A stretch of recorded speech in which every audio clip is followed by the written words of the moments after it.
I sent it out right before I joined. Oh.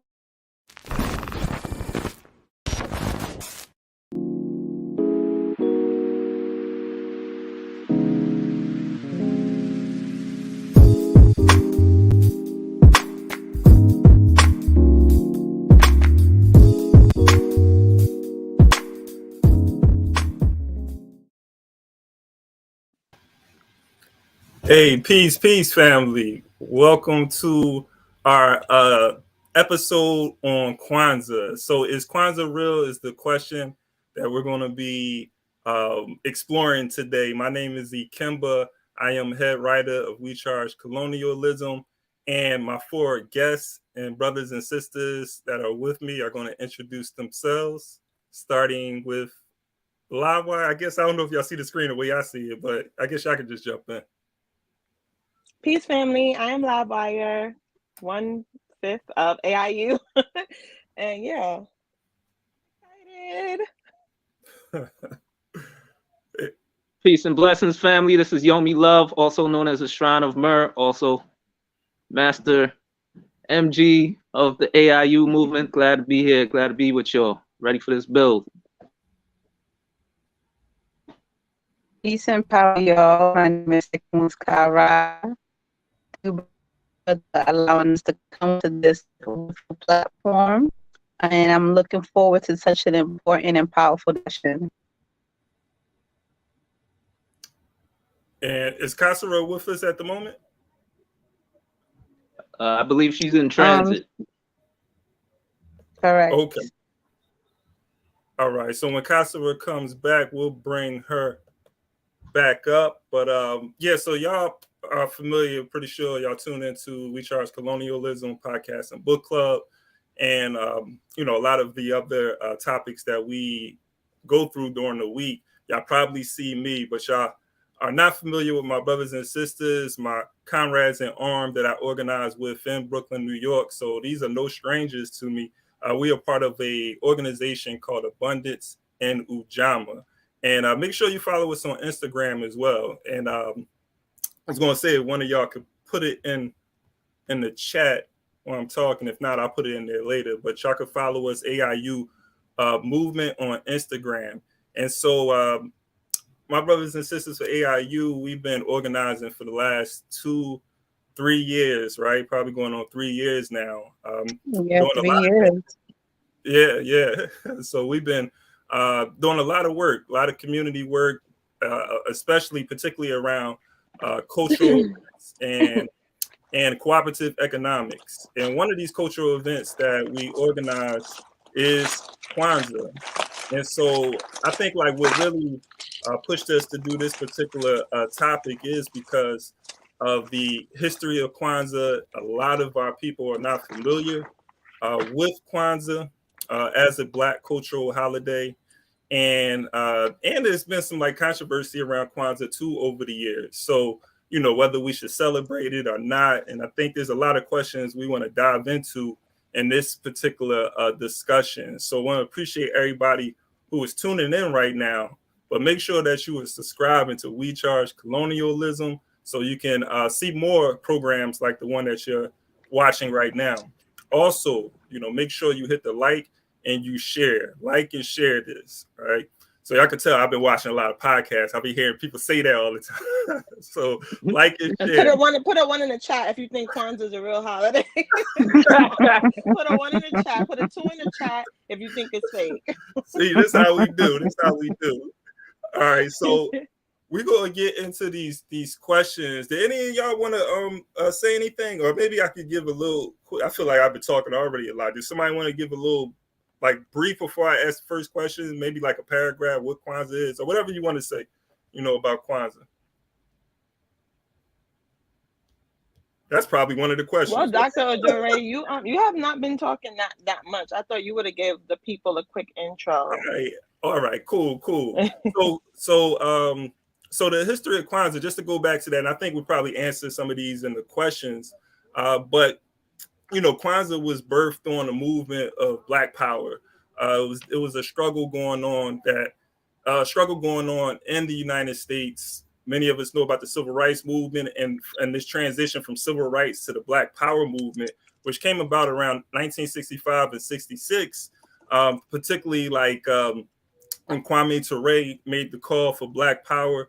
You began to see more people taking pride in the term Black as a way to categorize or label ourselves or identify ourselves. And then during this particular time, 1965, 1966, what you see in the Black Power movement is Black people beginning to want to develop institutions that serve Black people, that serve African people. And so sort of like this Black nationalist vibe, right, among Black people in America. And part of that is self-determination. And so one of the things that came out of this movement for self-determination is the development of a holiday for ourselves. And so Kwanzaa was birthed in 1966 by the founder of the US organization, Malana Karenga. And so him and those, I like to look at the creation of Kwanzaa, though, being a organizational thing. Sometimes we always contribute. It wasn't just him. Yeah. But, you know, in history, there's always that one person that gets the limelight. You know, we contributed to that one person. But that's not how movements and history is made. You know, it's made through the people. And so with that being said, though, Kwanzaa was created, about to answer some of these questions, but Kwanzaa was created in 1966. And I'm trying to avoid answering one or two. But was it, one of the questions is, was it an alternative to Christmas? And we'll get to that later on, right? And so, you know, with that being said, we got this cultural holiday. It's not a religious holiday. It's a cultural holiday. And I think that's one thing that we have to be very conscious of. And again, it's an institution that Black people said, hey, you know, this is ours. Now, I'm going to leave it there and get into these questions so then I can say more without feeling like I'm still in the thunder. So why was Kwanzaa created? I'll just add on to what you were saying about the, you know, the Black Power movement, the Black Liberation movement in the 60s, and saying that, you know, the US organization, you know, it was like two different factions, where you had the Black nationalists who, you know, saw politics as primary, and then you had, you know, the US was part of the cultural nationalists who said that, you know, culture is, you know, they argued that was our primary challenge, just having our culture. And so then Kwanzaa came out of that need to, you know, create culture or recreate African culture, and also circulate African culture and be rooted in our culture as a means of our liberation. You know, so it was sort of, you know, two different factions, you know, the culture between the cultural nationalists and the Black nationalists. So the US organization was part of that push for cultural nationalism. And just to add on to that, you know, it being a cultural holiday, it also assisted us in establishing across the board practices of principles and ethics as well. So to add on to the cultural part, it also kind of gave us a guidebook in which how we should deal and interact with ourselves, our family, and our community as well. Yeah, and this and again, this sort of answers that first question, though. Why is Kwanzaa created? So we kind of, you know, got into that. And you know, going to what you were talking about, Yomi, in regards to the two different, I guess, directions or paths that Black people were choosing during that time. And there was this tension between the what they call the revolutionary nationalists and cultural nationalists. And mind you, you know, like me being inspired by the Black Panther Party in regards to my organizational work for years, it was like Kwanzaa. I was like, nah, we don't do Kwanzaa. I swear, like Karenga, like I was looking at that whole, you know, movement and everything. Like, nah, that's the other side. Like, on that cultural nationalist stuff, we can't get free by wearing dashikis, you know. Y'all know I love my dashikis, but I'm like, yo, you know, we can't get free, you know, wearing dashikis, speaking Kiswahili, you know, we need a revolutionary program and so forth, you know, not like really understanding though, like that's part of the revolution as well. But I think at that time it was like this separation. It's like one or the other, you know. Yeah. And on the other side, they're like, man, you know, the Panthers and all that, they don't know nothing about African history. They focus on that Marxist stuff, you know, like they don't know. So that kind of conversation was taking place. And so me being influenced by the Panthers and everything, it took me years to like really accept Kwanzaa, because I was seeing the power in Kwanzaa, you know, not getting caught up in, you know, whatever contradictions, you know, that had with the founder and other stuff, you know, that people like to bring up. But it's like, yo, you know, when I think of history, man, I'm like, you know, these people, like the enemy don't be talking about what Thomas Jefferson and George Washington did, right? Like all of these founding fathers of America, you know, they quick to go out there and celebrate a lot of these rapists, murderers, genocidal maniacs, all of these holidays. When you go look at them, nobody is like having that same critique for those other holidays. But that's another conversation. Right. Yeah, I think that it's very interesting that you brought that up, that separation, because I didn't know about Kwanzaa in my younger years, because Hispanics and Jamaicans, they celebrate what this country celebrates. So it's about Thanksgiving, Christmas, like whatever you learn in school, that's what you celebrate. Like I never heard about Kwanzaa growing up. So when I was reading about it, it's very interesting that Karinga stated like you must have a cultural revolution before you have a violent revolution. And a lot of people may just want to stick to a lot of people might just want to get to the violent part, because it's like I'm ready, I'm pumped, like let's just fast forward to the end. But what I noticed, because you mentioned dashiki, so I was invited to a panel in college, and there were Black Americans and there were Africans of the diaspora, some from the continent and some from here. And the ones from the diaspora, from the continent, were actually kind of offended and upset that the Africans from this continent were wearing dashikis and getting into that cultural revolution. And it was a productive panel. We were basically asking, well, why would that offend you that people are finding themselves and getting back to that culture? And they stated that it was because they felt like that we didn't understand it. So why would we wear it? Like, why wear waist beads if you don't know what the function is? Why wear dashiki if you don't even know what it is? And it's like, with that's we're getting to it, you know, like we have to give grace, and we have to be patient with people learning something for the first time. Because if I know how to tie my shoes like a pro, but a 40-year-old that never ever heard of it and never did it, yes, they're gonna look kind of strange or out of place, learning how to tie their shoes, but you just got to give them a minute. So it's very interesting that you said, you know, being influenced by the Black Panther, you was like not looking down on, but you were opposed to those who were all about Kwanzaa and a cultural revolution. So I'm learning a lot. Yeah. I mean, this, you know, it was this emphasis, I guess, that the revolutionary nationalists was looking at, this emphasis on African culture, which they weren't critiquing and saying it was a bad thing, like, because they were all about the history and everything. But I think it was more so like, you know, you guys are focusing too much on that. You know, that's not going. We got to empower ourselves. It's politics and economics, but it's like, yo, you have to merge both of those things. But the other question that I have is, where does the word? So we're going to get sort of into. It's still going into this history of Kwanzaa, right? So where does the word Kwanzaa come from? And it's spelled with 2 A's too. So do any of y'all want to speak on that? Let me see if Casa is back. I don't know if she's back. Well, I would like to add on to that.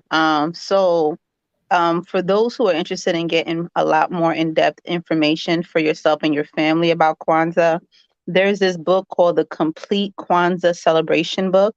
I don't know if you guys can see it if I hold it up here. And in this book, it gives a lot of history as well as different types of ways to celebrate Kwanzaa. And I'm just going to read what they express and explain where the word Kwanzaa came from. So it comes from a Swahili word, Kwanzaa, which means first and is part of the phrase Matunda ya Kwanzaa, which is the first fruits. The traditional African practice of gathering together to celebrate the harvest of the first crops to fruits served as the inspiration for the African American holiday. So Dr. Karenga added the extra A to distinguish the African American holiday from the actual African word. But the same concept of gathering and celebrations forms the basis of the Kwanzaa celebration.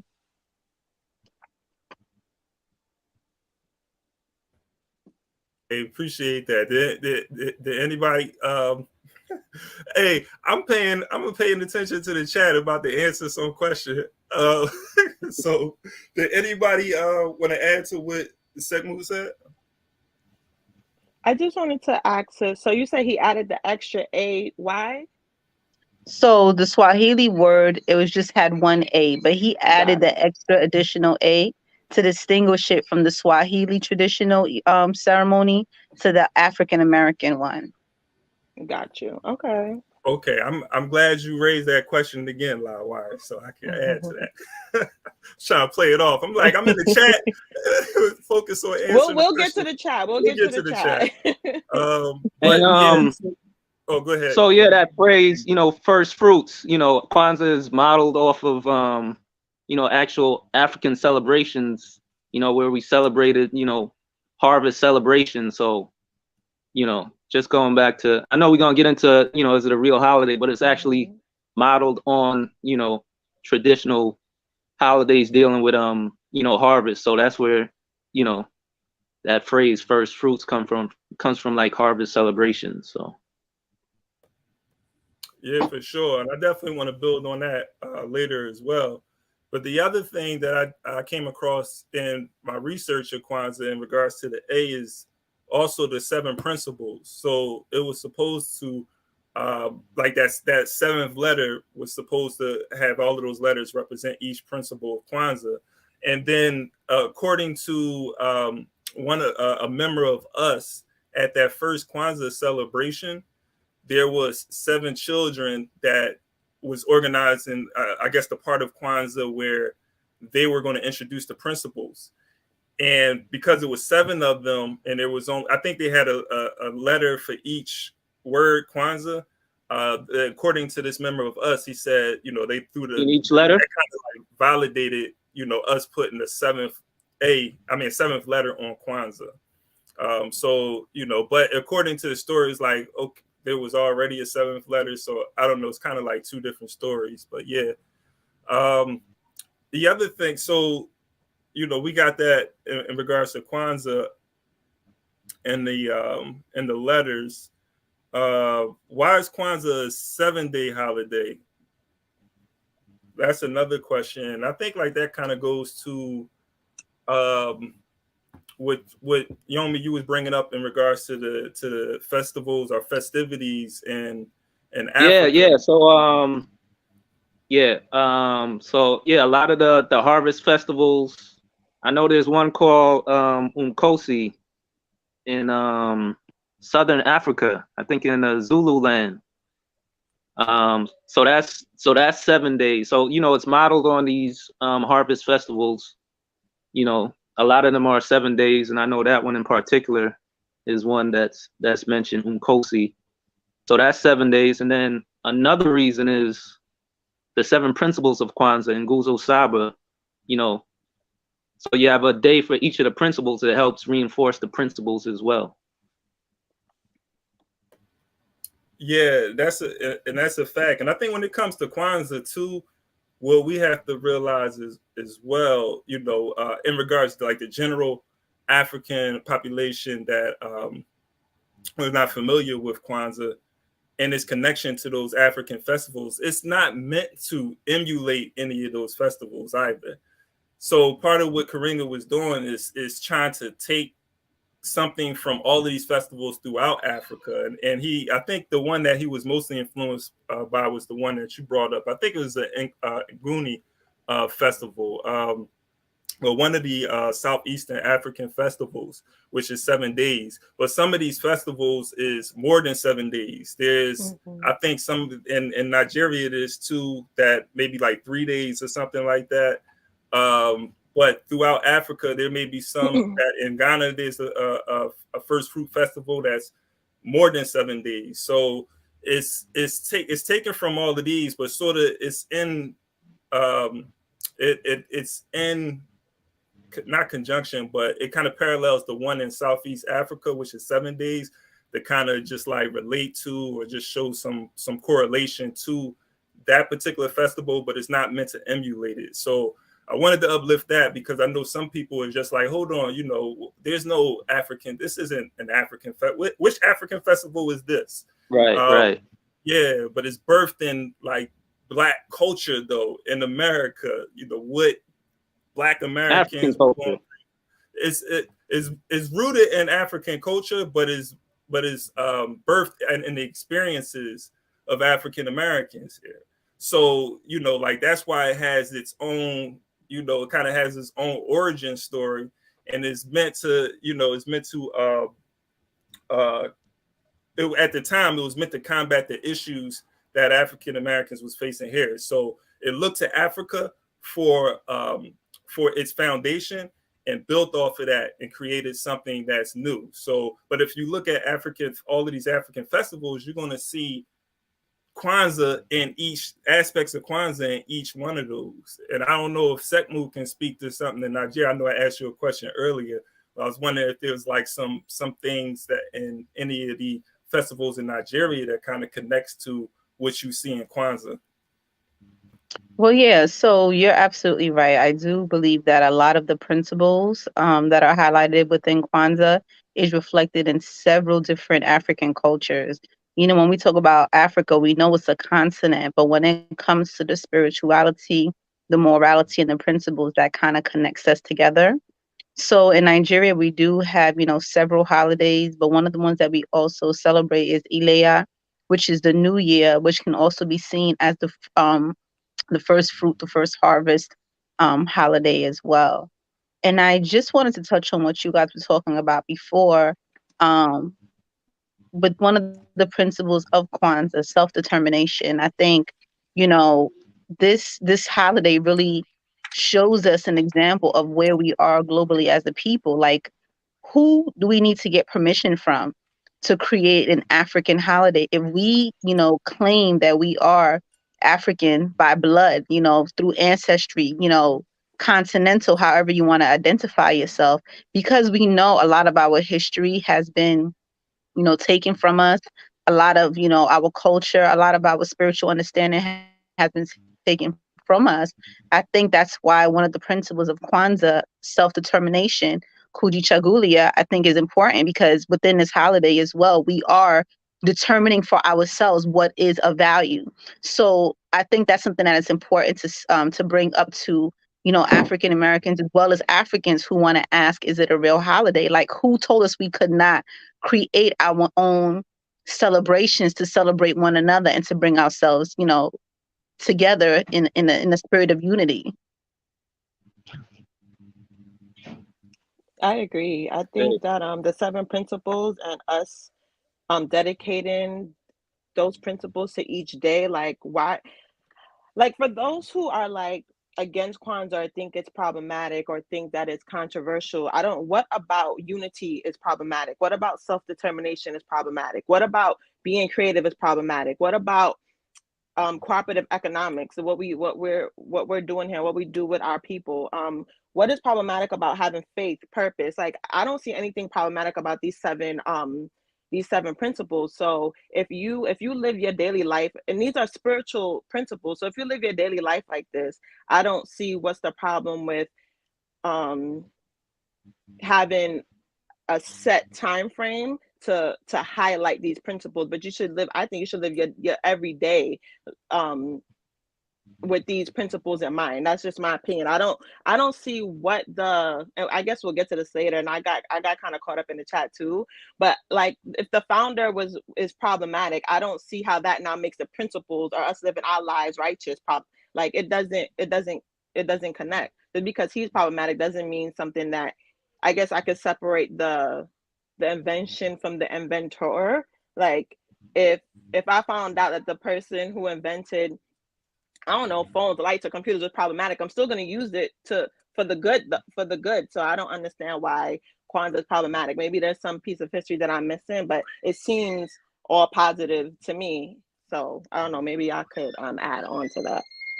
And yeah, just to add on, I agree with what Brother Kemba said in the beginning that, you know, a lot of times our history is reduced down to one individual, when really culture is never an individual thing, you know. And, you know, this is now a cultural practice. You know, culture comes out of a collective, you know, comes out of an organization. You know, you don't have culture without organization. Like we said, it comes out of the us organization. So there may be one person who gets, you know, the majority of the credit or all the credit, but, you know, culture is never an individual thing. A lot of times when we're here in America, you know, we're taught history from the perspective of an individual. You know, if we're talking about like the civil rights movement, we reduce it down to, you know, like Dr. King or somebody. But, you know, there was millions of people. There were the masses behind them. It's the masses who make culture. It's never no one individual who makes culture. So, and even this you know, this holiday, this Kwanzaa, the concept of Kwanzaa is based on culture before Karenga. You know, these are principles we had before Karenga existed. If he never existed, you know, those principles would have still existed. You know what I'm saying? So we can't get caught up in individual when it's really the masses who make history. It's the masses who make culture. I saw somebody else in the culture says it's also, I think they said dominated or somehow it's related to Christmas. And I think that's also a misconception. Like we said, these are principles, you know, coming out of our culture. And, you know, it's not often we look at our history or what we're doing in reaction to, you know, the dominant culture or something. But, you know, this was an attempt, and it is an attempt to, you know, be rooted in our own culture. I don't see how it's, you know, how it's related to Christmas. Maybe people who are so indoctrinated with Christmas add on some Christian or Christmas flavorings to it. But, you know, for me, the essence of Kwanzaa is the principles, the Nguzo Saba, which are African principles coming out of African culture and have nothing to do with Christmas. Agreed. I just wanted to add one more thing when it comes to the Christmas thing. I think Brother Ray, hopefully it's Ray and not Roy, but I think Brother Ray was the one saying that it's under the influence of Christmas. I think it's the complete opposite. Like, I don't think they're related at all. Christmas is religious. Christmas is all about what the birth of Christ. Christmas is about, well, commercialized version of Christmas is about giving gifts and spending time with family, but Christmas is a religious holiday. Kwanzaa is not. You could be any religion, any faith, and celebrate Kwanzaa. So to me, they're completely opposite.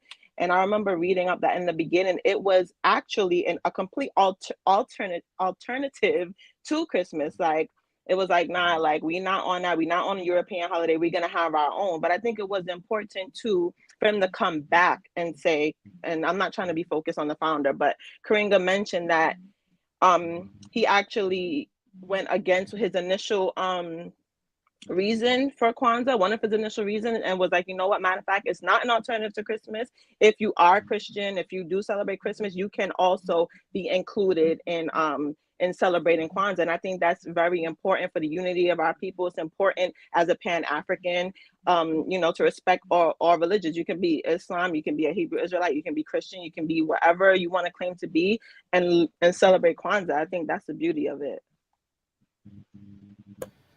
Yeah, I think that shows. I think too, one of the. Go ahead. I was going to say, I think, you know, the heart of Pan-Africanism is liberation for our people. And I think, you know, these types of comments and questions is what allows us to continue to be divided. So I think it's important when we talk about liberation for our people, it first starts with self. And, you know, the beautiful thing about Kwanzaa is that not only are these principles, you know, rooted in helping us as a community unite, but it's also something that you can reflect within your own self. Like, before we can come together and see each other as brothers and sisters, it really starts with self-love. So I think if you are someone who is in the spirit of Pan-Africanism, you know, it definitely is worthy for you to, you know, take the principles of the Nguzu Saba seriously, because I feel like once you start to reflect those principles within your own life, that's how we build the unity. That's how we build the bridges. That's how we're able to find a common ground to unite. It's been said time and time again, unity does not mean uniformity. So at this point in time, it doesn't matter what your religious doctrine is. At the end of the day, we still suffer the same oppression, whether Muslim, Christian, Moor, however you want to identify yourself. So I think, this is one of the holidays that really allows us to put those things as secondary issues, whereas liberation is the primary focus. Yeah, and I think another question we can ask, if it wasn't for the transatlantic slave trade, would we need a Kwanzaa? You know what I'm saying?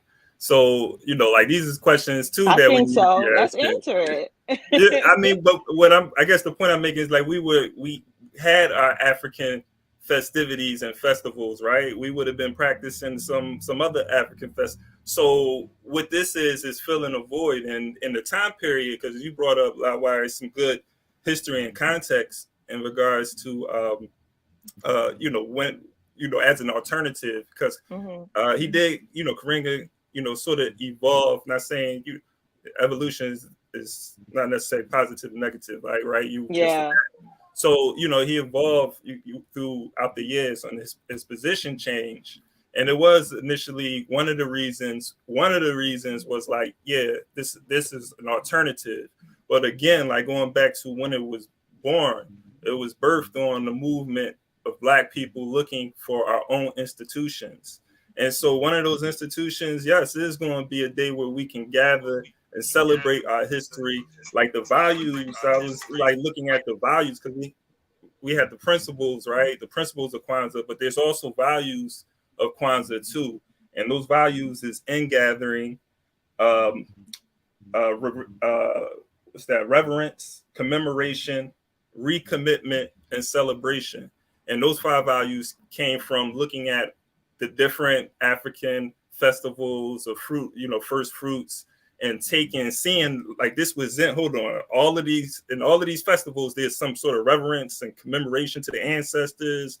There's ingathering, people coming together, bringing things together. So just seeing all of that, and was like, oh, we're going to create this. And then it also, as I mentioned earlier, it's happening during the same time as the I don't know if it's the same one you mentioned earlier, but it's the Umkosi Wazewa in South Africa, that is done during the winter. Is it the winter solstice or solstice, which is around right after Christmas? So it's looking at Africa, not looking at Christmas, and not looking at all of these white, but it's saying that we need something of our own.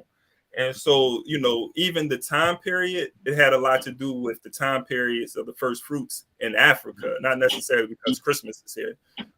But, if we want to say that there was some influence in regards to the time period, we can. But I just want us to keep that history in mind as well. And then, Yoma, you had mentioned something too about the principles, but the principles as well was part of the organization before there was even a Kwanzaa.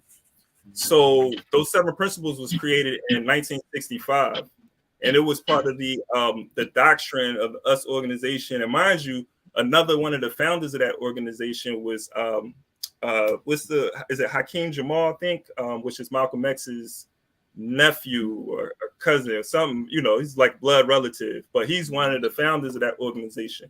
So in 65, they're coming together and they're creating these principles, and then it became a part of the Kwanzaa thing. But just wanted to give some more context to that. There's another question. Did anybody want to add on before I go to another question? I'm good.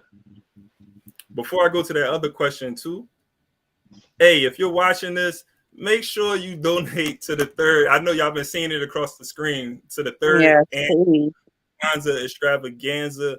There is a link in the description. I will repost the link in the chat too after I ask this next question. But make sure that you donate. This is our third one. And again, we're Abundance in Ujamaa. Y'all know me from We Charge Colonialism as well.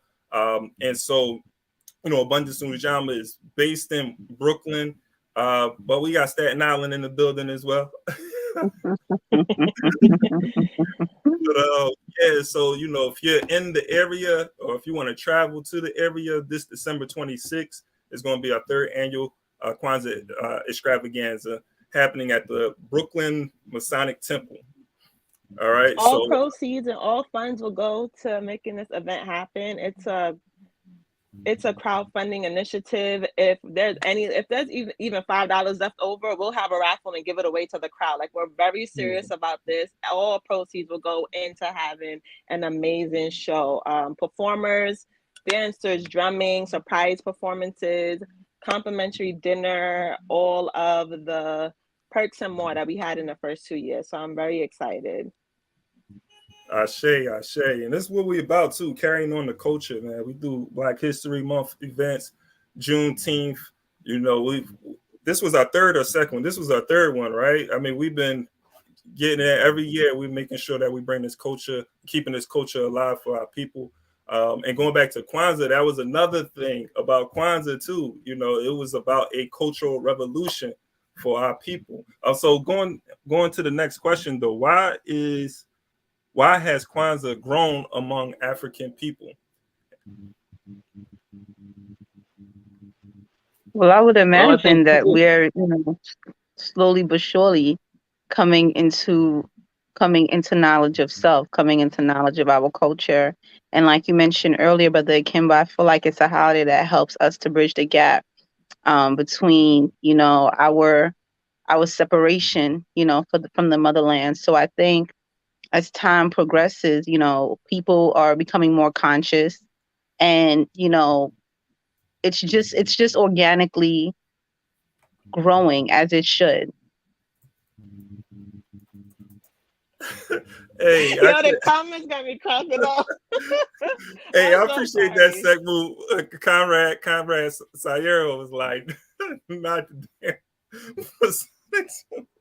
I had to laugh at that one. Hey, Temple problematic. we using the space. We using the space, Conrad. Don't put us out there like that, man. Oh gosh. Can you repeat the question?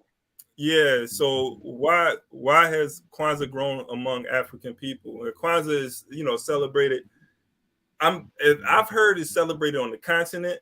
I know it's celebrated in the Caribbean.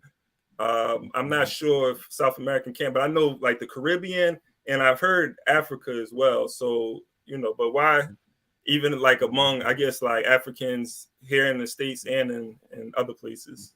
I think it's grown for multiple reasons. It depends on what you're seeking. So for some people it was just curiosity. Some people it was like you mentioned earlier, a void. For some people it was like what was already established was not resonating or was not filling the void or the gap. So I think it's for multiple reasons that it's grown and it's getting more popular. Y'all can correct me if I'm wrong. I haven't seen it. I might be getting to another question. I haven't seen it too commercialized yet. Like y'all know how like the Walmart had the Juneteenth ice cream. I haven't seen like a Kwanzaa ice cream or like them really trying to like do what the capitalists do. But I do think it's growing in popularity for good reasons. yeah, I think it's growing. I think Sekmut mentioned it's like it's a basis of unity. Wherever we are, whatever our religious affiliation is, like it's a cultural thing. So something where we can all come together. Like you said, it's celebrated on the continent now, in the diaspora, in America. Wherever we are, we've been, robbed of our history and our culture, and it's a way for us to, for those of us on the diaspora, even on the continent, we suffered from colonialism, and been dominated by European culture. So it's a natural urge to seek your own culture, to go back to your own roots and get back to that rootedness. So so it's a basis of unity, whatever your religious affiliation. And I think it's just natural for us as Africans to want to seek our own culture and seek unity with ourselves. I think that's just a instinctive thing, and then it's just becoming more and more organized. We're becoming more and more organized, and more, more of us are waking up, and more of us are gaining knowledge of self. And as you wake up, you spread that awareness to others.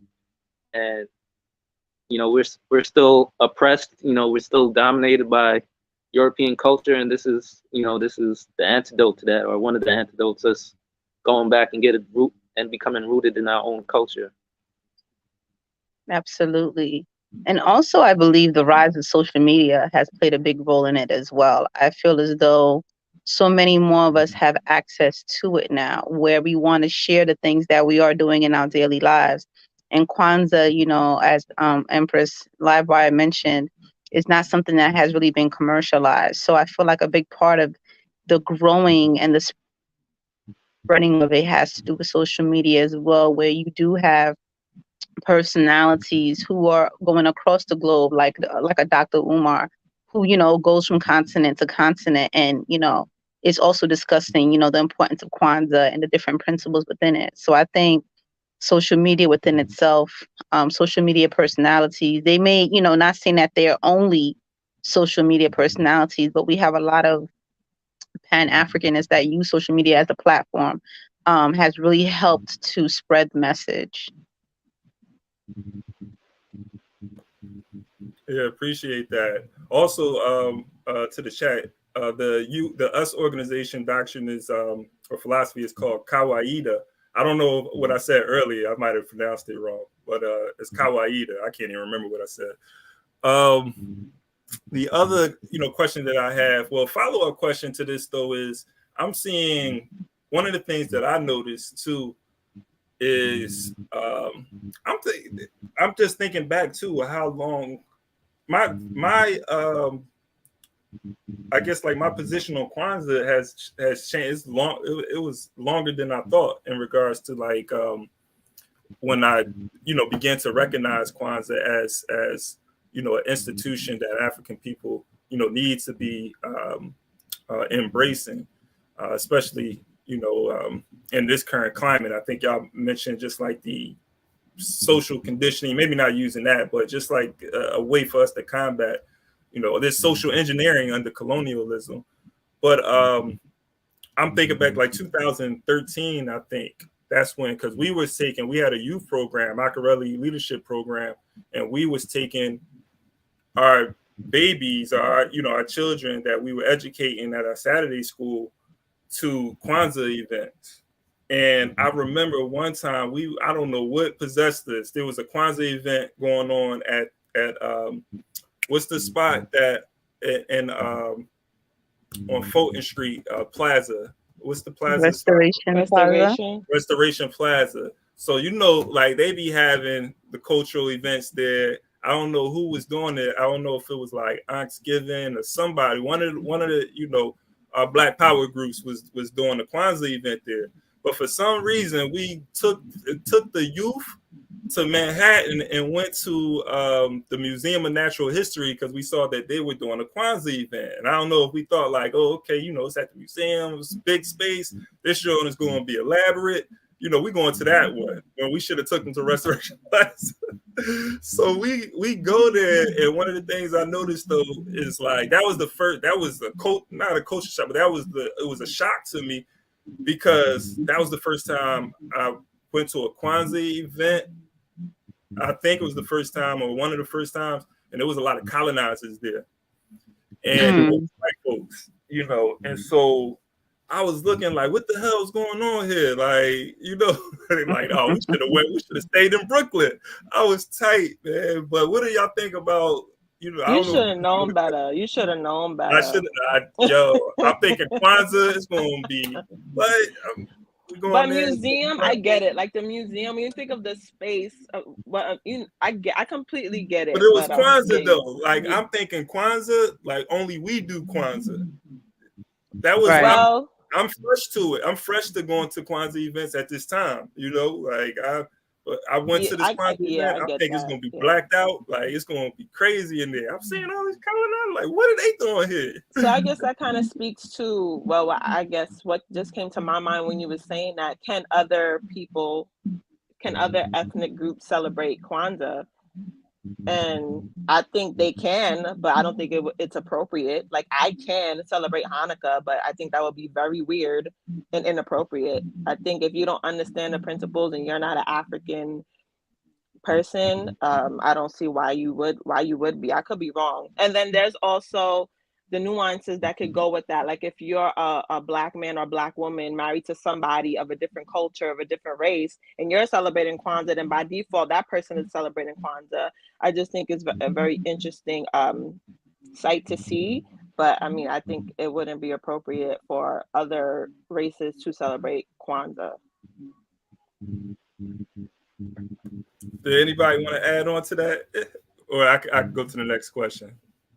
Yeah, I'll just add on, it's like, yeah, it's definitely, it should remain, it's for us, we should be the ones leading celebrations, but, other cultures do celebrate other people's holidays, like, um, like St. Patrick's Day or, Cinco de Mayo or something. But I mean, there's like, there's like, there's like public celebration, and then there's like, when it's just like, just the community, you know what I'm saying? Like some things are like sacred, if it's like rituals or something, so I mean, if it's in a museum or something, I don't expect that to be like just us, but like, and that's cool if they want to do that or whatever. But if it's like, a communal thing, then then so I think it's two, it's like communal holidays and then like public sort of holidays. I that makes sense. believe,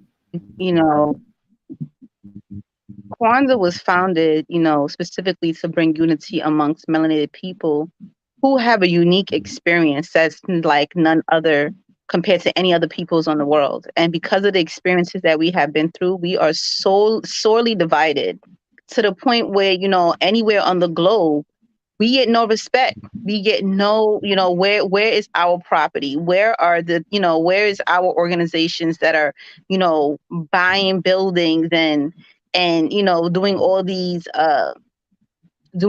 things to bring us up economically. I feel as though globally we as African people, have the same challenges, and we should be unapologetic when we say this holiday is solely for us, because one of the things that we really are in serious need of is unity.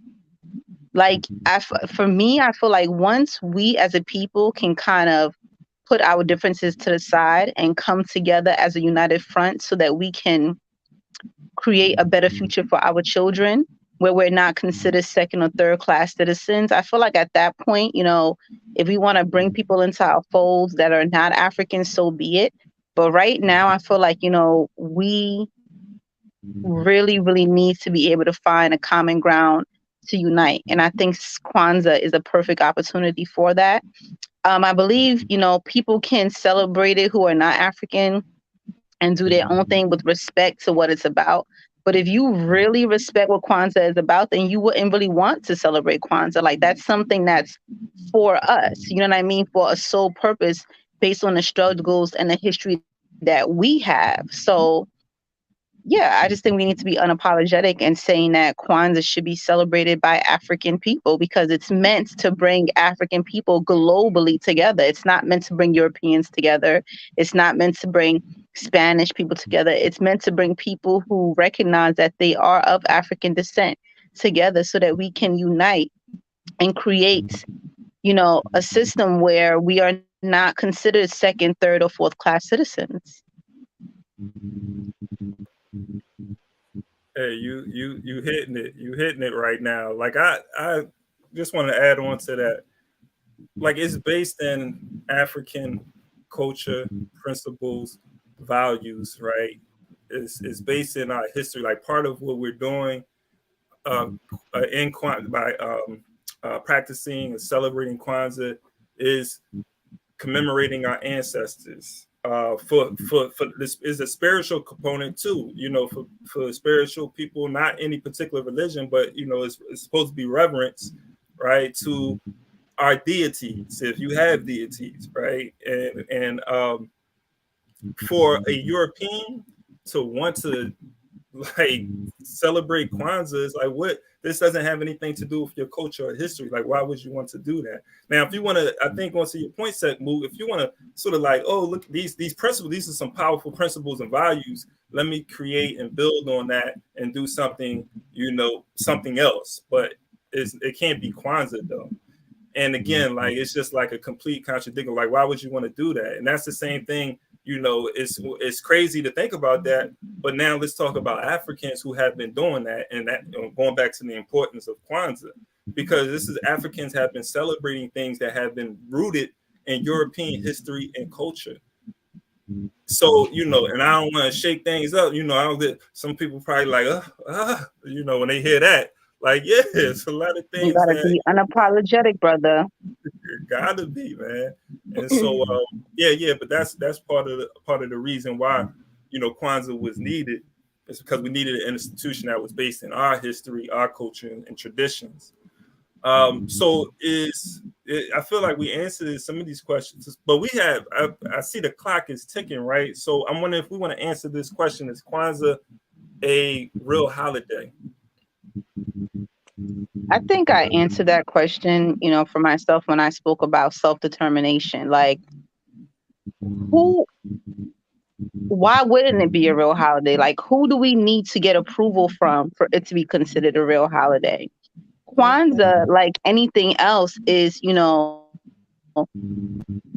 concept of the mind that once you give life to something, it becomes real. So Kwanzaa is absolutely a real holiday. And I wish that, us as African people would stop finding ways to keep ourselves separate. I think it's important for us to actually research, study, and understand what Kwanzaa is, to understand what the principles are. I feel like if a lot of us had more knowledge on, the actual ritual of Kwanzaa, it wouldn't even be a question if it's a real holiday or not. Like, we have the right, self-determination, Kuti Chagulia. We have a right to determine what is sacred to us. So absolutely, Kwanzaa is a real holiday. We do not need to get permission from anybody to celebrate ourselves. So absolutely, that's where I stand. Thank you very much. Shout out to the chat as well. I love the intelligent people making comments on the chat. I just want to add I just want to add that I think it's more than a holiday. It's absolutely 100% a holiday. The definition of a holiday is a day of festivity, and Kwanzaa is multiple days. You get a whole week of festivities. So it's more than a holiday. It should be a lifestyle. It should be your very being to incorporate these, again, like I said earlier, incorporate these principles into your everyday life. So it's 100% a holiday. I agree with my sis Sekamu Kara. Absolutely 100% a holiday. And someone did ask for context about where this question is even coming from, but there have been a lot of naysayers or a lot of people that unapologetically denounced and rejected Kwanzaa, and a lot of it, I'm not sure if you joined the stream late or you were here from the beginning, but a lot of people are too focused on the founder or one of the founders. As someone mentioned, like there were so many elders that had to do with birthing Kwanzaa, and Karinga was one of those individuals. So we need to, a lot of people are against Kwanzaa because of Karinga, or because, they think it's too influenced by Christmas, which we already spoke on earlier. So that's like the context. And we're here as living examples that Kwanzaa is a real holiday. We're going to have our 3rd annual Kwanzaa extravaganza. It's going to be amazing. We have a bigger and better space this year. We have amazing performers and vendors and surprises as we do every year. So just make sure that you donate and put a 1 in the chat if you already donated, so we can give you a personal shout out. And yeah, just to add on, I definitely believe Kwanzaa is a real holiday. Holiday meaning a holy day. And what is holier than, our culture. And yeah, the context is just, some people feel it's not real because they say it's made up. But as somebody, I think it was Imhotep, said, what holiday hasn't been made up? You know what I'm saying? Exactly. Every holiday comes from a people, a collective, a group deciding that this is something we want to commemorate. So this is us, Sekmut mentioned the principle of Kuji Chakali is also the principle of Kuumba, creativity, us creating culture for ourselves, as she said, self-determination, but also creativity. As Kemba said, would we need this if we were never stolen from Africa? This is just us as Africans in America continuing to create culture. So Right. it's a different form, but it's still the same essence, of African culture. So this is something, we saw the need as a people, not as one individual, saw the need for us to create and recreate culture and to also circulate culture. So it's definitely necessary, needed, and it may not have existed as long as some other holidays, but it's definitely necessary, and it's definitely this is what we do. We come to not only celebrate traditional culture, but to also stand on the backs, the shoulders of our ancestors and create new culture, while still Yeah. maintaining the essence, the principles of our culture. If we did not come here to create, what's the purpose of us coming back, incarnating again? It's not for us to Yes, brother. just stay repeating the same things that our ancestors did. We have to build on top of what our ancestors did. So it's definitely real. Well said, brother. Well said. Indeed, Thank yeah. Well said, well said. And just to build on too the context, because I don't think we telling the whole story. We was looking for a title that that people would gravitate to. Like, hold on, is Kwanzaa a real holiday? So that's part of it. That's part of it. But we definitely wanted to have this conversation just to combat a lot of the negativity out there around this African created day. And another thing, just I don't know if I told y'all about this experience. Maybe I did bring it up, but just like true life experience. It was a sister, a woman. I don't even know if I can say I was dating her. I probably talked to her for a week or two, right? And part of the reason, I was talking about Kwanzaa, and this is, I guess she's Christian or whatever. This was years ago, but she celebrated Christmas. And I remember trying to educate her on Kwanzaa, and she was like, "Man, I don't want to celebrate a made-up holiday." It's something along those lines. Like she just straight said it was a made-up holiday. In my mind, I'm ready to Christmas. I'm about to, but I was like, I don't need to, stoop down to her level. But this was in the midst of just like this back and forth. So I was like, nah, this is not going to work. So, but there's people out there that just have a negative mindset, and just this made up holiday. I think somebody raised it earlier. We created all of these, these constructs and social constructs. Like, what holiday was not created? The humans didn't just come into existence with like these days of celebration. Like, okay, Christmas. Yeah, everything's made up. Like I think Yomi Love or you or someone in the chat said it, everything's made up. So they're trying to like take away the validity of it. But what made Christmas valid? What made St.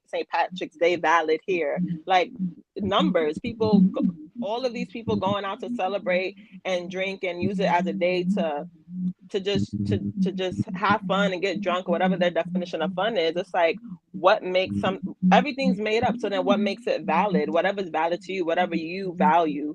So what her comment was made out of ignorance. I don't mean ignorant as in an insult. It's ignorance as in just a lack of knowledge. So for her to say, oh, it's just made up, then she's insulting her own values and her own holiday that she loves so much. She's insulting Christmas, she's insulting Christianity, because then what's not made up? Hey, I wanted to shout out to Universal Soul. They put a 1 in the chat, so we're supposed to shout. Wasn't Universal Soul supposed to join this conversation? Or am I mixing that with someone else? No, it was the AIU event taking place today. Okay, all right. You know, But y'all yeah, looking at me like, Universal is definitely, one of the collaborators. So shout out to Universal. that's They right. definitely Show gonna some be a love. part of this event.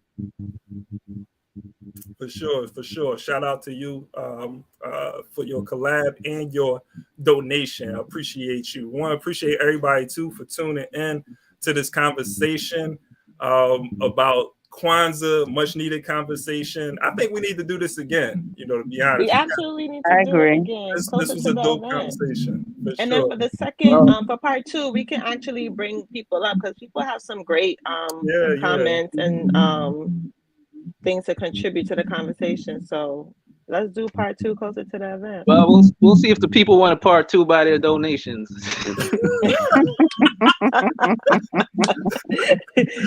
You got to hit the cash app. Hit the Hey, cash hey, app. Hit the right, GoFundMe.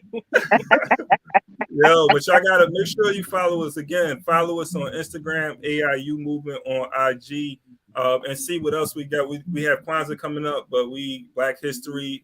We've been doing events every Black History Month, Juneteenth.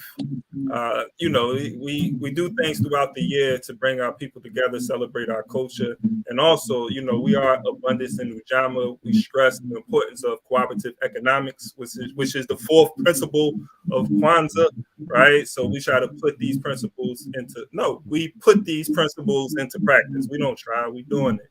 That's So And, shout out to the Brooklyn Masonic Temple for sponsoring the event, allowing us to use the space at no charge as well. That's also going to help us. Like we said, we want this to be a free event for the community. So the more donations we get, the more people that are able to come out, the bigger the celebration can be, because we don't want And the anybody bigger to the be raffle and the excluded. prizes could be.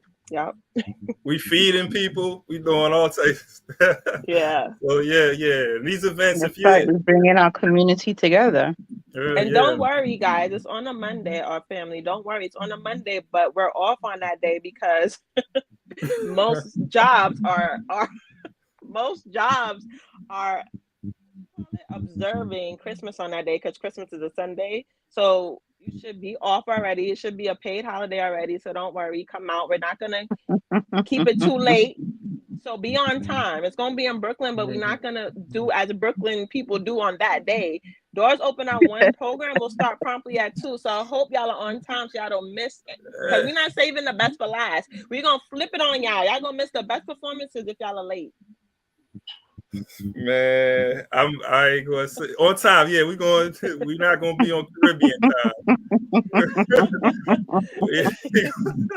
It's just Caribbean people now. That's African people. Yeah, all Africans have a time. I don't know them Africans in the Caribbean though, man. I've never been a part of a children's party that was 2 in the morning. People just be on time, right? They just be early and on time, right? I moved to Brooklyn, man. They was starting the party at 2 in the morning. It was for a 3-year-old. I said, what? What's going on here? I love my people though, Any last words though? Appreciate everybody for tuning in. Did y'all want to any last words before we close out? Yes, we give appreciate thanks to everybody for everyone. tuning in. Appreciate That's right. We Charge Colonialism for allowing us on the platform. Once again, donate to the Eventbrite. Tell a friend and tell a friend. You know what I'm saying? Tell the whole family. It's a family affair. It's gonna be family friendly. We're gonna have a whole program dedicated to the children. If you want to help volunteer, you could contact us. The email is aiumovement@gmail.com as well, or get in touch with one of us.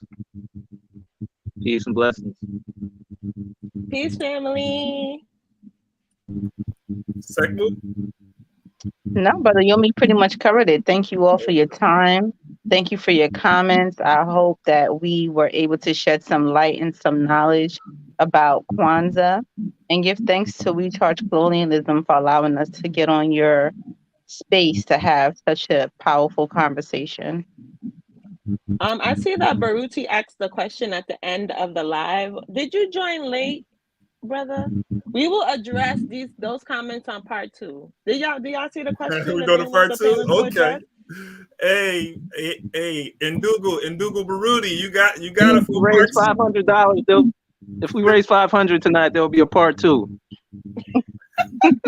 Uhuru Naamani family. My comrades is rough, man. Hey, but definitely support us though, man. We, let's make this happen. Again, appreciate you all, and see you on Saturday. We got the podcast and book club, so make sure you tune into that. We're still finishing up Dr. Emerson Wilson's The Falsification of African Consciousness. This is going to be our last week on this book, so make sure you tune in this Saturday at 10 a.m. All right. And so till next time, peace. Uhuru. Peace. Uhuru. Uhuru.